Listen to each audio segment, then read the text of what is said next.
Screen Actors Guild and Hollywood Studios reaching a tentative deal to end the months-long strike. Puck founding partner Matt Belloni joins us now with the news and what's happened overnight and where this is all headed. Matt, how quickly do you think production gets started? What's going to happen here, and how did this happen? Well, the production is going to start almost immediately, or at least the mechanism needed to start production. We probably won't see cameras shooting for a week or two, but people that are on shows got emails last night, like literally minutes after the resolution was announced to start production again. And it was a whirlwind day. I mean, the studios essentially said, give us your answer by 5 p.m. There is a deal on the table. We think it's great. You guys have said this is what you want. They finally took it. In terms of the winners and losers in this, how do you see it at this point? Well, a big caveat, because we have not seen the exact terms of the deal yet. It still has to be voted on by the national board tomorrow. After that, they will release the full details. But I interviewed the lead negotiator last night for the Town podcast, and we talked a little bit about it. They say this is a deal that has $1 billion in value. They say this is a deal that gives them unprecedented protections in AI. It actually came down to AI at the very end. There was a debate over what images could be used to create synthetic performers, meaning actors that are not real. The studios wanted to be able to use the images of real actors to create fake ones, and the Guild did not want that without credit and compensation for that. And we'll see what language they got, but they're confident there. They say that they're getting streaming bonuses, meaning extra money when a show is a hit on streaming, similar to what the Writers Guild got. And they say that they're getting wages that are going to increase above what the other guilds got. The others got a 5% increase in wages, and the actors say that they are getting more than that. So we'll see what the details are, but it sounds pretty decent.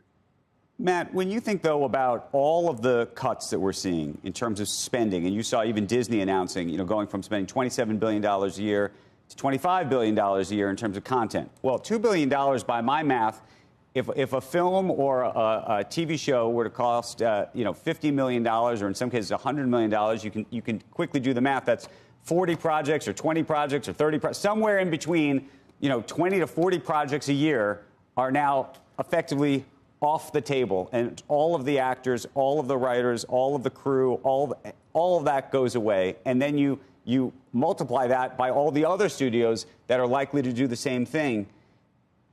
How much of this is really an improvement?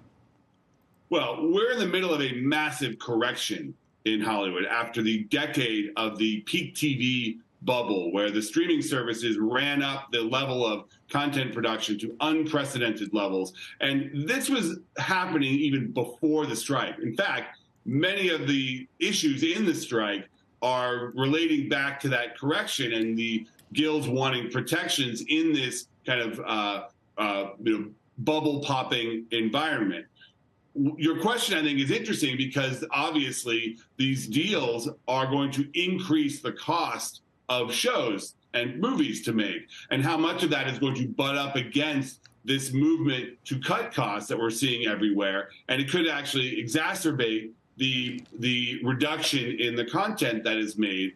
I think that's a very real issue, but it's something that the Guild said, this is an existential moment for us, and it's not just financial. These AI protections, you can't put a dollar value on them because they believe that this is something that's going to pay dividends to them for decades to come. We'll see if that's true, but that's at least what they believe.